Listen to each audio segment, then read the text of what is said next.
মানুষ 2026 সালের মানুষ মনে করেছে যে কুরবানি দিতে যে কোনো মূল্যে, তবে ঋণ নিয়ে হোক আর লোন নিয়ে হোক। এটা এলাকার মানুষ বুঝে নিয়েছে যে কুরবানি করতে হবে, ঋণ নিয়ে হোক, লোন নিয়ে হোক, বন্ধন নিয়ে হোক, যে কোনো মূল্যে কুরবানি করতে হবে, এটা মানুষ বুঝে নিয়েছে এলাকার মানুষ। তাই তো এলাকার মানুষ লোন নিয়েও কুরবানি করে, বন্ধন নিয়েও কুরবানি করে। নাউজুবিল্লাহি মিন জালিক। একটু আমার দিকে দেখেন তো, যদি ঋণ থাকে তো আপনাকে কুরবানি করতে হবে না এখন। হ্যাঁ, এখানে আর একটি কথা, ঋণ দাতা মানে যার কাছে, যে আপনার কাছে ঋণ পাবে। আচ্ছা, একটু আমি আব্দুল করিম বিন আমিনুল ইসলাম সেকেন্ড সর্দার সাহেবের কাছে আমি টাকা পাবো 20,000 টাকা।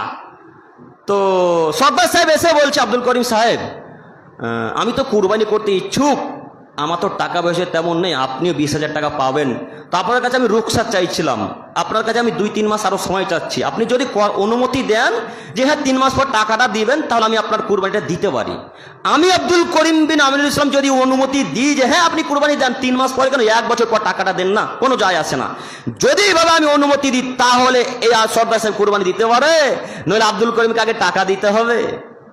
আর এই সর্দার সাহেব যদি মারা যায় ঋণ নিয়ে তার জানাজা হবে না।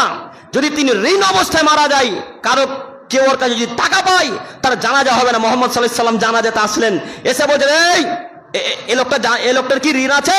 তখন সবাই বলে উঠলো জি হ্যাঁ নাম ঋণ আছে, আল্লাহ নবীর ঋণ আছে। তখন তিনি বলছেন থাকো তোমরা, আমি গেলাম, থাকো তোমরা, আমি এর জানাজায় পড়াবো না। তখন একজন ব্যক্তি উঠে বলছে, আল্লাহ নবী আচ্ছা থামেন, আমি ঋণের দায়িত্ব নিলাম, আল্লাহ নবী আমি ঋণের দায়িত্ব নিলাম, আমি ঋণ পরিশোধ করে দেবো। তখন মোহাম্মদ সাল্লাল্লাহু আলাইহি সাল্লাম জানাজা পড়ালেন।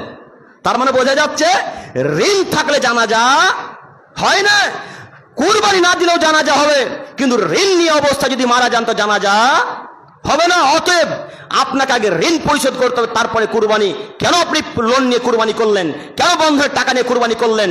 বন্ধনের টাকা নিয়ে কুরবানি করা হারাম, বন্ধনের টাকা নিয়ে কুরবানি করা হারাম, বন্ধনের টাকা নিয়ে কুরবানি করা হারাম। দেখি কোন মায়ের বেটা কবরেজ পাড়া বলতে পারে বন্ধনের টাকা দিয়ে কুরবানি করা যাবে? শুধু কবরেজ পাড়া কেন, সারা পৃথিবীতে যত আলেম ওলামায়ে কেরাম করা আছে, সারা পৃথিবীর মানুষের সাথে চ্যালেঞ্জ, ওপেন চ্যালেঞ্জ, যদি কেউ প্রমাণ করে দিতে পারে বন্ধনের টাকা নিয়ে, লোনের টাকা নিয়ে, সুদের টাকা খাটিয়ে কুরবানি করা যাবে, সেদিন থেকে জাতির সামনে কোনোদিন বক্তব্য রাখবো না ইনশাআল্লাহ। আজকে শেষ করে দিলাম, কোনোদিন কথা বলবো না, আজকে শেষ। কে বললো বন্ধনে কুরবানি করতে হবে? কেন হাজার হাজার মানুষের বন্ধনে কুরবানি চলছে? কেন চলছে? টাকা নেই কুরবানি করবো না, টাকা আছে রাজস্থান থেকে উঠ নিয়ে আসবো। কথা বুঝেননি? যাদের টাকা বেশি আছে রাজস্থান থেকে উঠ নিয়ে আসবে, যাদের টাকা নেই কুরবানি করবে না। কুরবানি না দিলে পাপ হবে না, কিন্তু ঋণ নিয়ে মারা গেলে পাপ হবে, জাহান্নাম নিশ্চিত। অতএব দৃষ্টি আকর্ষণ করে এলাকার মানুষের কাছে অনুরোধ করতে চাচ্ছি, আজকের পর থেকে ঋণ পরিশোধ করবই ইনশাল্লাহ, যে কোনো মূল্যে। হবে না ইনশাল্লাহ? ইনশাল্লাহ। আল্লাহ তোমার দরবারে ভিক্ষা চাইছি, তুমি আমাদেরকে সঠিক দিন বোঝার তৌফিক দান করো। সকলে বলি আমিন।